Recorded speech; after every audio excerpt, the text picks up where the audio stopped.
好，那么昨天呢，这个传讯了柯文哲7个小时，今天又在提讯他将近3个小时，密集的来传他了啊。那另外呢，这个大家都在猜什么时候起诉嘛？起诉前呢，柯文哲突然要求说跟外面能够通讯，因为他现在是禁见，不准见外面的人，也不准通讯，因为怕串证哈。那这个昨天说他要寄信，那就有一个消息传出来说他为要寄什么信呢？因为你必须要跟法官讲啊，我要寄什么信，检察官讲啊，才要准你不准你嘛。那传出来说他要辞职，辞党主席，那到底是因为他可能被蓄压，还是觉得这个案子这个绑在身上，将来要到，因为真的开庭以后要经常到法院去所以呢，这个说他要传一个叫做党主席辞职秀给他的秘书长周瑜修那法官就裁准了，说可以，要辞职可以那今天再传他去传讯他，那他快速记者问他了，说你是要辞职民众党的主席吗？他转头上囚车不回答然后又再还押那他的党主席辞职声明还没寄出，为什么？因为法官准了以后还要有正式的这个公文给他，然后他凭着这个才能够寄信，大概所以呢，这个大概还没收到了那另外呢，这个法官被呛说，那你法官你准就准了，干嘛还去讲人家要不要辞职呢？但法官可能觉得说，我如果不讲，人家会觉得我为什么准他这个跟外面的通讯呢？因为可能一般犯人都不准我不知道法官为什么了。那法官就被呛说是自行判定辞职生效，因为他还要等到他们民众党开会同意他辞才辞而不是你寄一个辞，不像立委寄一个辞职信收到寄到就辞了。议员是寄到就辞了，根本没有什么人批准了。他这东西可能还要开会等等所以民进党说呢，应该有党内开会处理的。你法官怎么可以说他就这个依法他就辞了所以呢，被人家讲说你司法不客观了你干嘛？我也觉得法官干嘛去扯这东西嘛？就说好，他有一个信要辞职也可以，不必再讲一大堆依法等等他这个有没有效果等等等等那小草说，柯文哲如果退，我们要退，看一下。台湾民众党主席柯文哲因为涉嫌图利等等司法案件，目前还在被羁押当中，而他有意辞党主席一职，申请解除通信限制。先来听一下发言人怎么说。本党尚未收到柯文哲主席相关的文件，后续仍待收到文件后才能够进一步厘清文件的内容。然而我们在还没有收到文件之前，就已经看到法官公告的主文将此信函内容公布，而且主动诠释本党的党章。台湾民众党要表示，本党相关章程之运作应该由本党内部开会来处理。民众党要声明，有党章相关之程的运作，都要由党部内部会议来开会处理，而不是法官自行透过主文来宣告判定。淑慧，我们先讲因为我刚刚来之前我也问了一个律师他说法官之所以要写那一段话，是因为法官先要解释说，这一封信，法官是认定说，因为有辞职的法律效力，所以我才准予他通信，而不是说它是一个没有必要的信，然后我就去准予他这个通信，要不然的话禁止通信这件事就没有它的意义了这是我问了一个律师他所说的那之前我就曾经有说过，就是我认为在起诉之后，柯文哲就会辞去党主席那显然他的这个决定比我之前的判断要早一点因为之前大家记得有几个去作证出来的证人曾经说过他看了检察官的东西比外界想象的还要多甚至还有一个证人说他看了这个检察官的东西只有一个感想，就是柯文哲死定了那当然这是他个人的看法，可是不得不说最知道检察官手上有什么东西的人就是柯文哲自己那因为检察官在这个问话的过程之中，因为我过去也有当过证人啊，检察官会过程会跟你交叉讯问，那这个人这样说你怎么看啊？那这是你手机上的东西，你怎么解释啊？会这样子去讲，还有就是会跟他讲说，那你这些东西你怎么解释？那我们已经问过了哦，你的这个 Excel 里面有这些东西等等等等啊，所以柯文哲本身大概已经知道说检察官会去往哪几个方向去起诉，而且检察官手上有哪一些东西，所以他自己是对自己未来会面临到起诉哪一些罪名最心里有数的一个人，所以或许是因为这个原因，他决定做这一个动作。因为外界本来一直有传言说，是不是这个礼拜就会起诉？本来说27号嘛。对，然后现在是说可能会在为了不影响下个礼拜2大法官的这个同意权的这个提名投票同意权，所以可能是25号或者是反正就是24号之后。但不管是哪一个，大概就是会在年底之前就会起诉，这个大概是大家比较共同的看法哦。那可是也有很多人觉得说，那他也很奇怪，反正起诉后有可能就出来了，他为什么不出来以后面对他的党直接再提出这个辞职？因为现在显然看起来，民众党内没有人敢去同意他的辞职，没有一个人敢去收到他一个书面辞职，就大家开会说好，我们同意我们党主席辞职，来，我们来开会决定谁是代理党主席。看起来是没有人敢哦，这是大不敬哦，所以大家还是会说我们要挽留他什么什么的哦，所以我想他这个持续党主席这件事情应该是辞不掉。那我觉得他为什么要用书面的来辞我自己觉得啦，他有一点妈宝个性啦，他不想自己去面对说出来以后要自己去跟党里面说，我要被辞掉这个党主席他不辞也很难堪，因为如果他真的会出来法官决定不严压他，不接压他，因为我觉得法官不用接压他，他接压沈庆京就好啦，因为只是防他们两个串供嘛。那接压沈庆京比较，第一个没有群众的压力，好，第二个我觉得沈庆京比较怕死。比较怕死而且那个收贿罪的罪名比较轻比较容易。行贿罪比较轻。行贿罪的罪名比较轻比较容易变成污点证人，或是比较容易去做这个跟检方有一个这个交换所以法官不见得会愿意要继续接压柯文哲，那到时候他就可能会出来出来以后，他每天被媒体问到，然后还要出来跟党开会，这个对他来说，我觉得身心的压力也很大。不过沈庆京要做污点证也不容易了，虽然他是生意人了，他以后还要做生意啊。他今天如果招出来了，以后送红包谁敢收啊？他现在也没人敢收了，他不招也没人敢收了。至少没有啊。如果今天我死都不招，以后人家就敢收了。所以他死都不会招啊。什么没有？我才不相信没有了。这我要这个很多大老板被压了，就是通通死。你说有义气，人家还是会收拾。就当然了，来晚会。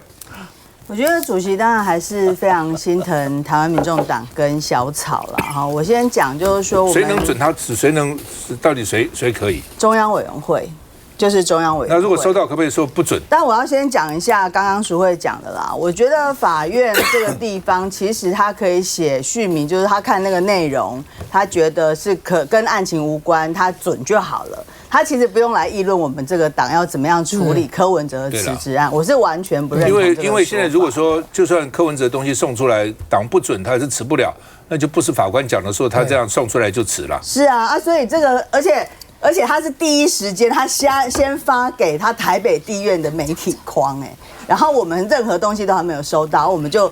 是从媒体在告诉我们才知道之后，他发了这个东西告诉大家，所以我觉得法院真的不需要做这个动作了哈。那先讲我们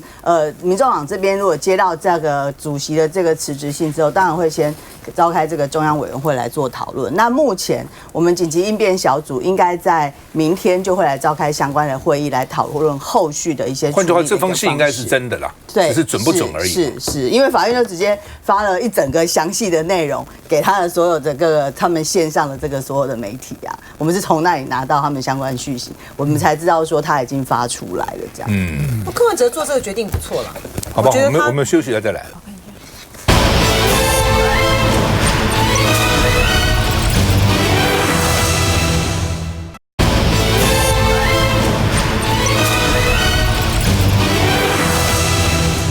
柯文哲从这个看守所寄了一封信啊，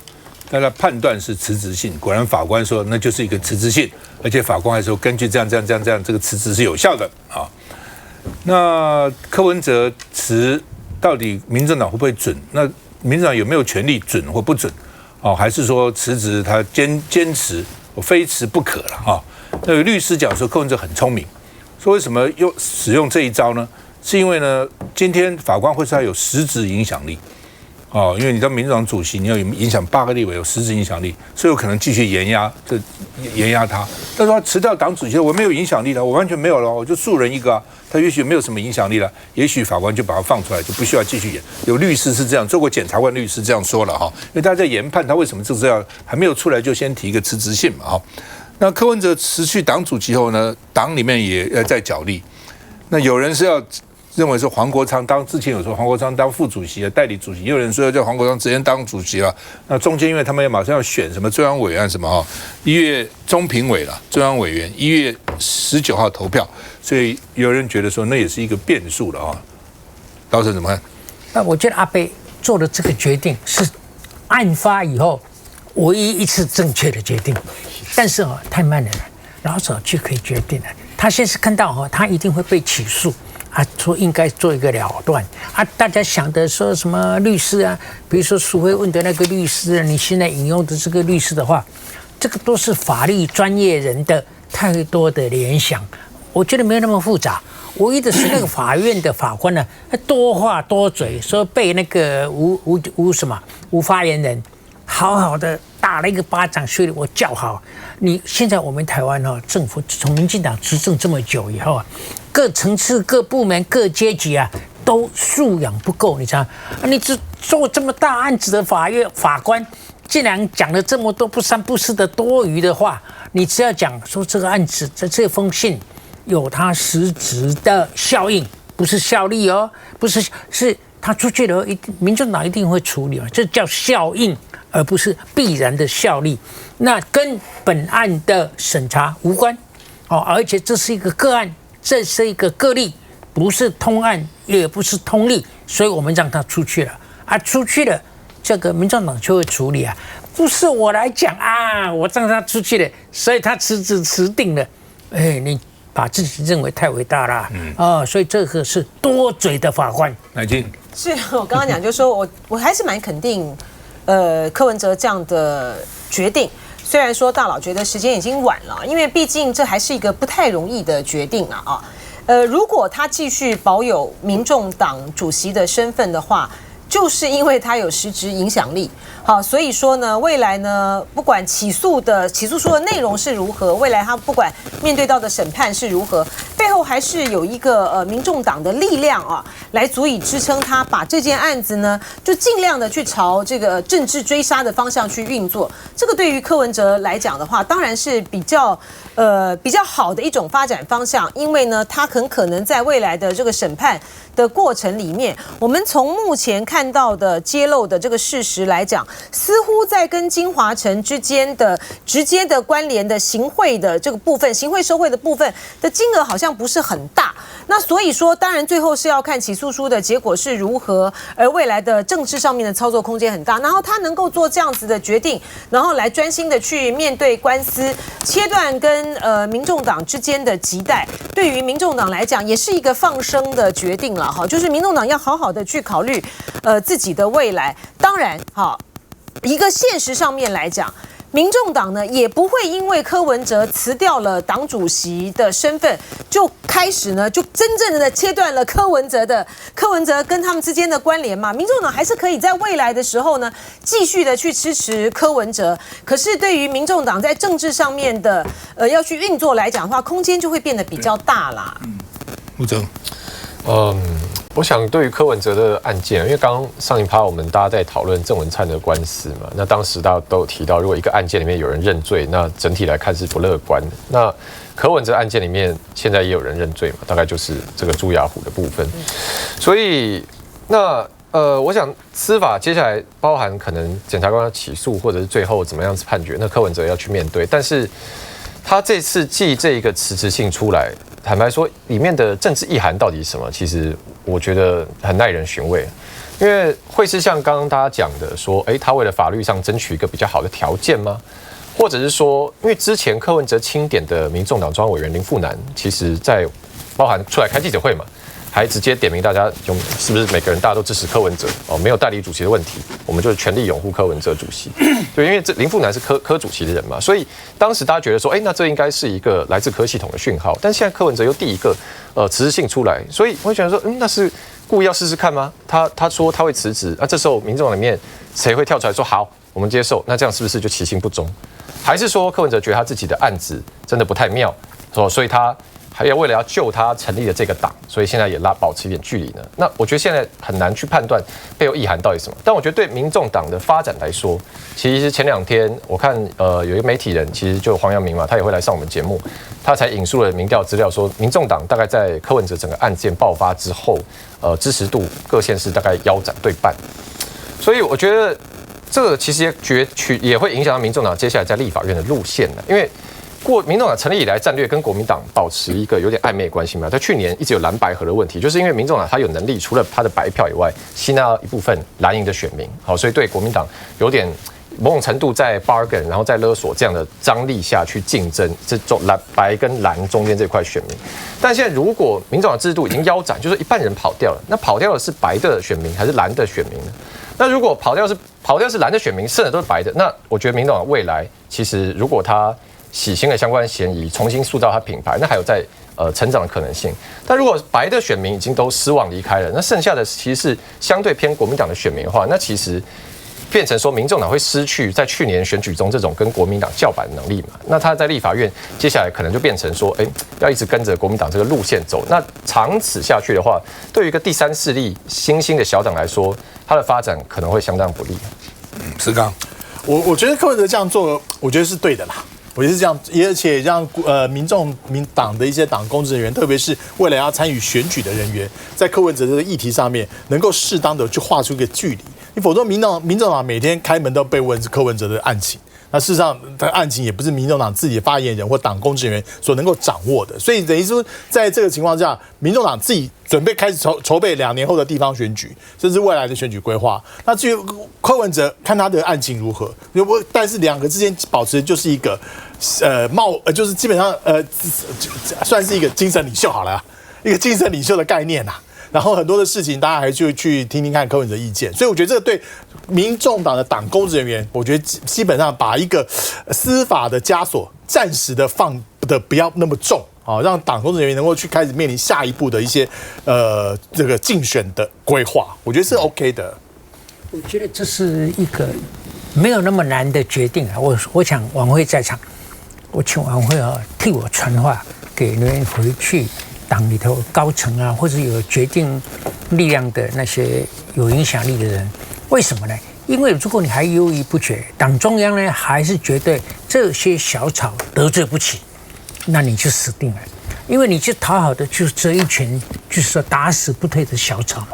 你应该看小草是可以动的。如果你做得很对，然后让这个柯文哲前半期所做的这个第三势力的党可以活下去，可以得到大家重新的认同，可以变成有影响力，将来就是能够不会被泡沫化的第三党的话，大家谈到这个第三党，一定想到柯文哲，一定没有欢乐。但是如果你现在还是执迷不悟，哎呀，这个是我们得罪不起啊，柯文哲没有了，我们也要离开了。如果走这条路，保持这种思维，那才是真正民众党的末路。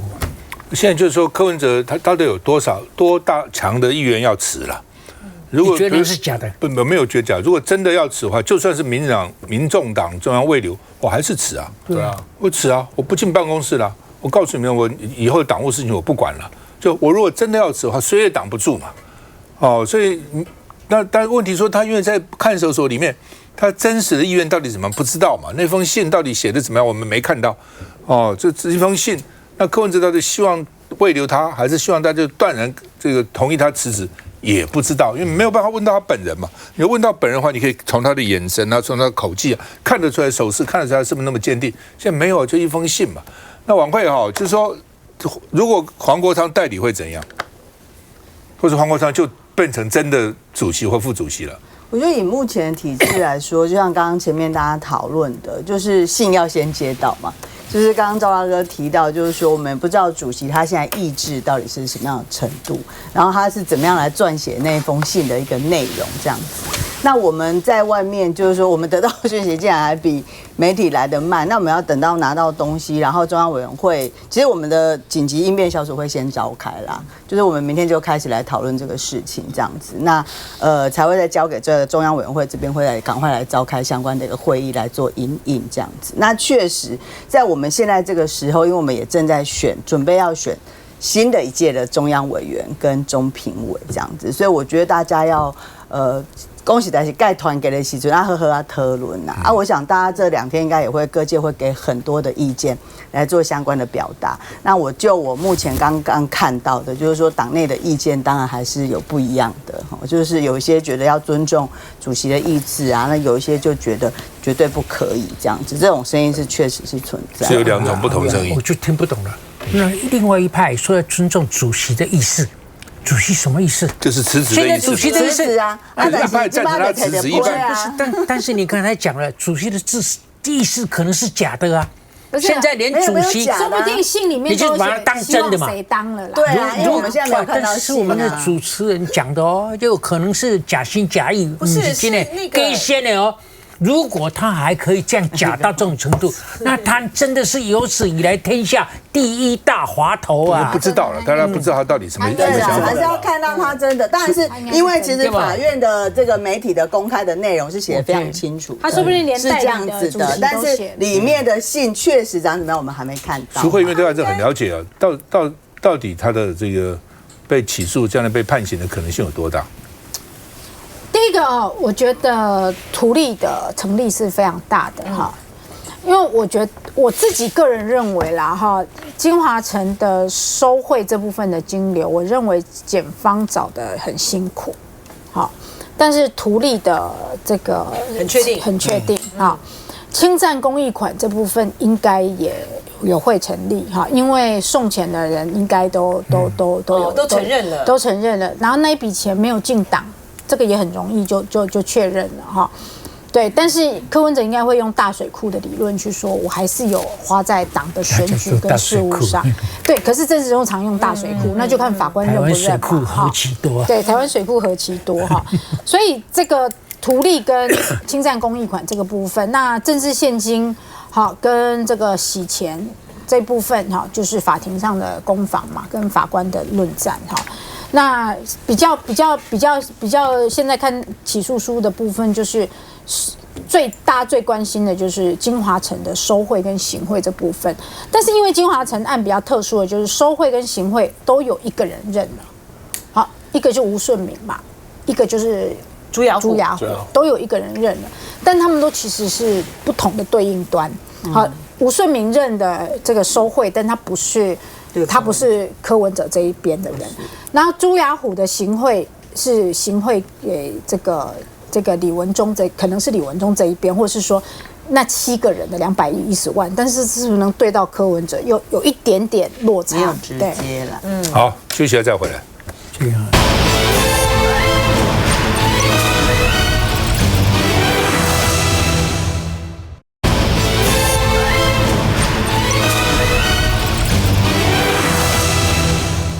我们现在现场增加2位来宾哈，一位是当时10年前吧受害的师铎奖的女老师的丈夫张建能先生哈，大家好。那一位是只有爱如故游行的主办人林志豪理事长，主持人欢迎哈。那当然这个女老师遇害10年了哈，那凶手5次都被判死刑啊，1审、2审、更1审、更2审、更3审都判死刑。但是到最后，因为释宪了，所以呢，大法官认为这个案子不是犯最严重之罪，所以呢，从死刑改判无期徒刑。那当然家属就很不服气了啊！你们只注意到这个加害人，你们注意到被害人的家属哈，所以呢，张建能就控诉说罪证确凿，居然逃过死刑了哈。那问大法官，什么叫最严重之罪？什么叫严重？什么叫最严重？哦，到底怎么定义的？那另外呢，因为大法官当时呢限缩范围有个8个关卡，所以判死刑很难。哪8个关卡？警察询问犯的时候没有律师在场，不能判死；不是直接故意杀人，而且不是最严重的犯罪就不能判死。所以是不是最严重？那这个怎么定义哈？只要有精神障碍心智缺陷不能判死。只要合议庭法官有1个不同意，就不能判死。而且呢，现在呢，这个还要帮他们我看那个检察总长还帮他们提非常上诉。检察总长说呢，37个死刑有30件评议部被毁了，但时间太长，那评议部找不到了，所以呢，全部要提非常上诉哈。好，那是不是我们就请这个张建能先生来讲讲你们被害人家属的心情，怎么看这个大法官的解释？好，谢谢主持人以及大家的关注了。我们这个案子刚才陈主持人讲了10年了啦，10年，从更1到更4，然后这样的历经好几10个庭，我几乎都有参与了。我现在首先要报告的是，我们被害人的家属，被害人已经走了嘛，被害人的家属在法庭里面真的是没有地位的。比如说，案情我就不多说了，我所经历到的，对方所谓的辩护人，就法律扶助基金会派的3个律师，3位，还有1个实习律师。实习律师后来又加，所以3+1。好，当然实习律师他没有讲话，但是3。我在1审的时候 ，no， 马迪，只有我自己家属。在2审的时候，我才发现，犯罪被害人保护协会居然可以帮我请1位律师，所以从此我就是1位律师，一直到更3审，通通是刚才提到的都是死刑。好，更4审的时候，我发现好像不太对劲，因为他每一次在开庭的时候，每一个对方的辩护人、律师，只要一个人讲30分钟，他就耗费大半的时间。我的就是检察官，他是字字铿锵，2、3句就要求处什么就解决。接下来能够帮我讲话就是1个律师，顶多讲半个钟头。也就是说，时间上、情势上的对等就是不平等，这是第一个我所碰到的，非常的不平等。第二个呢，我在法庭上我不能随便讲话，也就是所谓的我们律师长曾经有提过什么诘问权、证据调查权、阅卷权，我以前通通没听过，当然没有用过。好，我认为有意见，不行，不能讲话，一定要等到最后，法官说，你有没有什么意见？被害人家属有什么意见？我才讲。你也知道，在那种场合之下，你要讲，没有办法讲得很透彻，所以我就跟我的律师商量我怎么办？他说你就写补述书、补述意见状。结果我发现每一次判决下来，根本就我提的问题没有答复。我那时候不知道，人家不会看我的补述书的。到最后我才知道了，就是最高法院这样判下来，我到了台北来，有人权团体、民团跟我接触，我才知道我原来没有这些的权利。也就是说，我的补述书没有人理。好，那更不用谈阅卷权等等。那现在呢，更离谱的是，最高法院就根据所谓的宪8号的判决释宪案，然后就火速的2个礼拜，就是最后那个释宪一出来，9月20号，然后最高法院就2个礼拜，10月4号，所谓的火速就判决，根据宪8号的什么什么什么，不是犯最严重的之罪，然后不是预谋犯罪，说不是犯最严重之罪，就改成无期定谳。好，那么我们就要调查，就要想要说，你最高法院是不是有像你讲的都要一致决啊？你死刑要一致决，那非死刑是不是也有？你到底里面是怎么看呢？所以我们就要申请叫做评议部出来，他跟我讲，我没有权利申请，因为我不是当事人。好，这是最高法院那个我申请要他的法官是不是5个法官全部都是一致决，或者是里面谁有反对什么，我看不到。好，这是之后我就回到，我既然不是当事人，那么我的检察官，高院2审的检察官应该就是当事人啊。是的，我问的结果就是，然后写信去请高院的这个高检署的检察官帮我申请。他回我说，你们这个案子不是死刑，所以没有申请评议部的必要，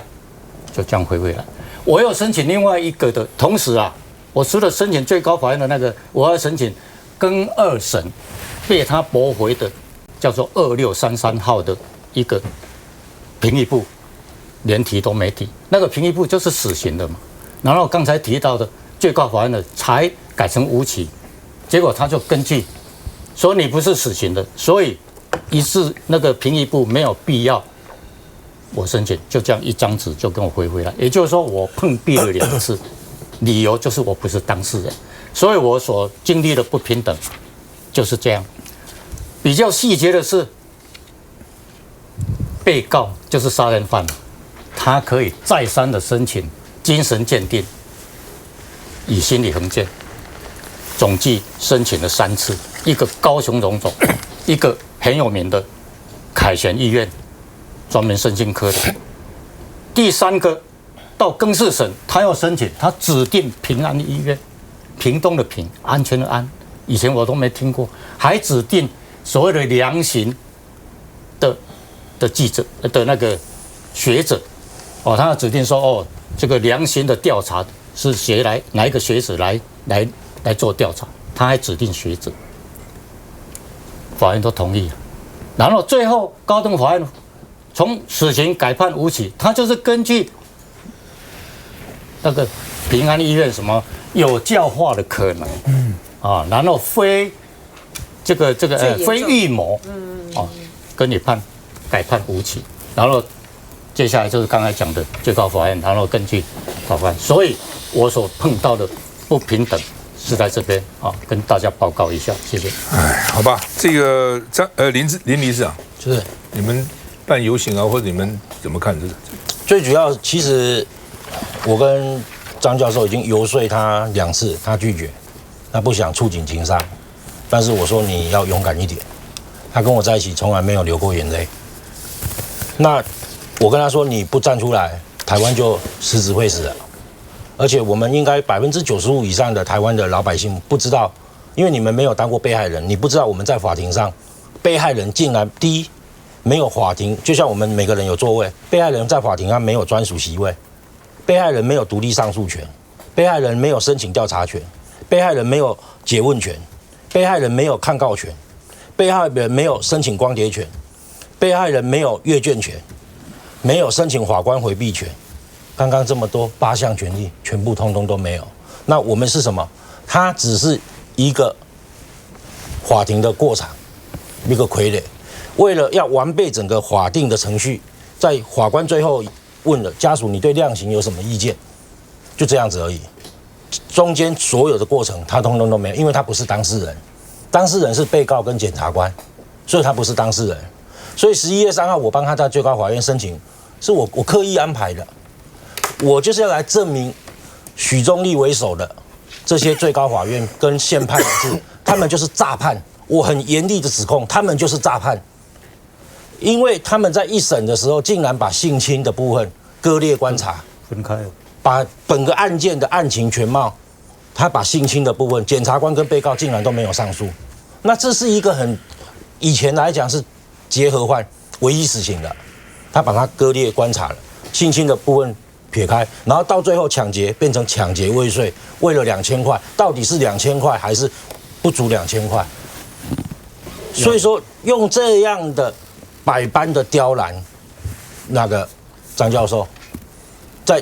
所以说我看不下去。在今年他5月的时候跟4审高分院判的时候，他讲了一句名言，感动了我，说法官你书读到哪里去了？啊，这样子抢劫、强奸、性侵，还把女生重要的部位咬掉，他的女儿、他的儿子，在我面前，我自己都哭了，实在是人神共愤，天怒人怨。所以这个你们为了图利许宗力的沽名钓誉，这个是基层法官写的，所以说你们是共犯结构，不是我们讲的，是法官讲。你们为了让许宗力的留下的历史，在司法历史上，他有名声，他要废死。问题是跟我们现行台湾的社会价值根本完全就崩解了。好吧，不过就虽然你们八不能啊，不过前5审都判死刑了嘛，是对不对？只一直到这个所谓宪八关出来，才从死刑变成这个无期徒刑嘛。对，所以重点还是在这个地方嘛，对不对？重点还是大法官的解释嘛。休息一下再回来。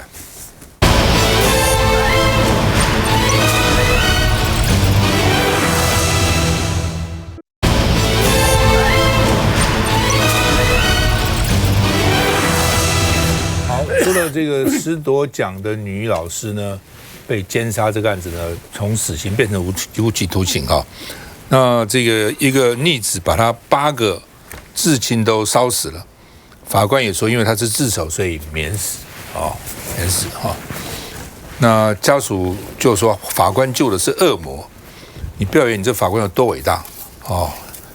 你们可以这样子判吗？啊，那现在大法官被提名人废死的立场有5个人是赞成废死的，一共7个，5个人赞成废死，1个人明确支持死刑，只有1个人明确支持死刑。国民党说他们要坚定审查立场，不会像审这个考试委员一样，而且他们反对实质废死啊。那另外呢，这个7个大法官被提名人其实都有废死的倾向，所以国民党现在传说有可能全数都封杀掉哈。那现在大法官已经做出这些解释，那你们民间团体能怎样呢？我们只能游说，立委又能怎样呢？立委去修法，然后当然现在最关系的就是大法官。你现在唯一能补救的方法，就是下一次的宪判制再解释。对，再解释。唯一能真的以前解释2次说废死不违宪，对，现在解释违宪。对，现在只能这样子。可是这个问题又来了，一个非常矛盾的，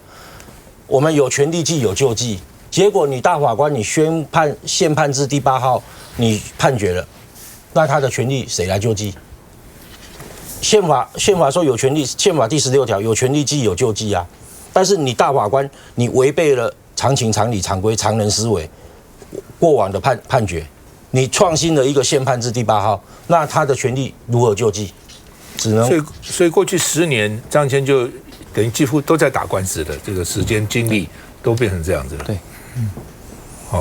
一次等于那个伤疤又被揭开来，这样哈。是，所以我其实我觉得我自己也蛮残忍的，可是我跟他讲，你唯一的途径，所以是这样。老沈怎么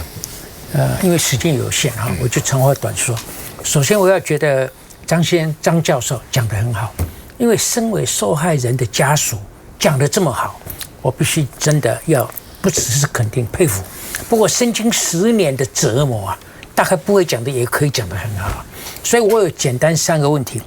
第一个，这个罪到底是不是最严重？根据你刚才已经提到了老宪法，这是唯一死刑啊，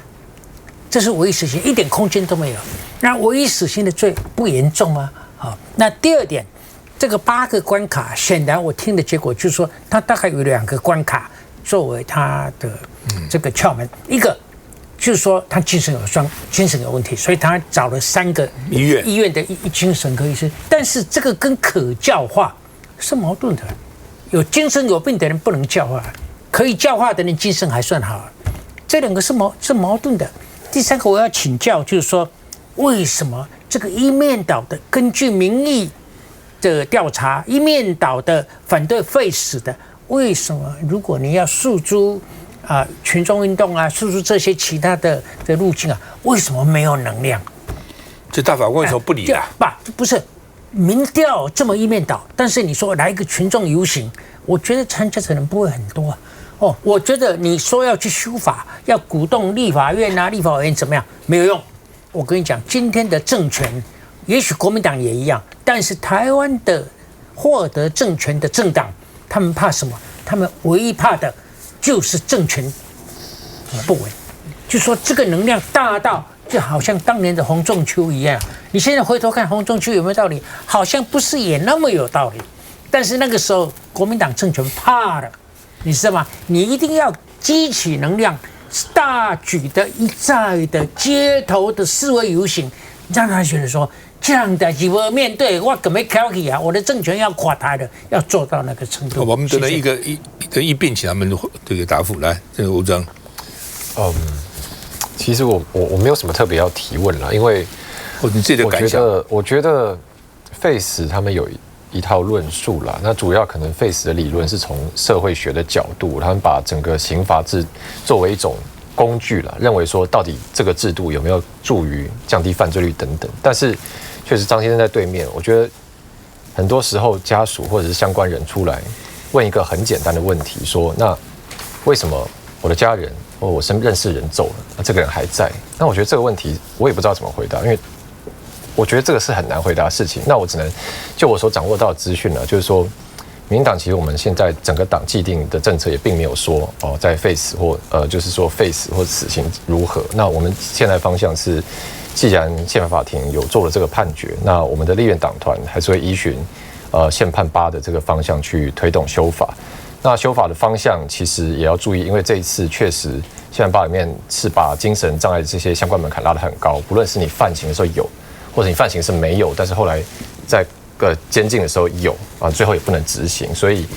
我们党团其实包含司校干事长自己也出来开过记者会了，认为这个相关的判准其实还是要把它严格一点。那甚至如果因为死刑变成无期徒刑，那无期徒刑关于假释的相关机制也要再去修正。一句话，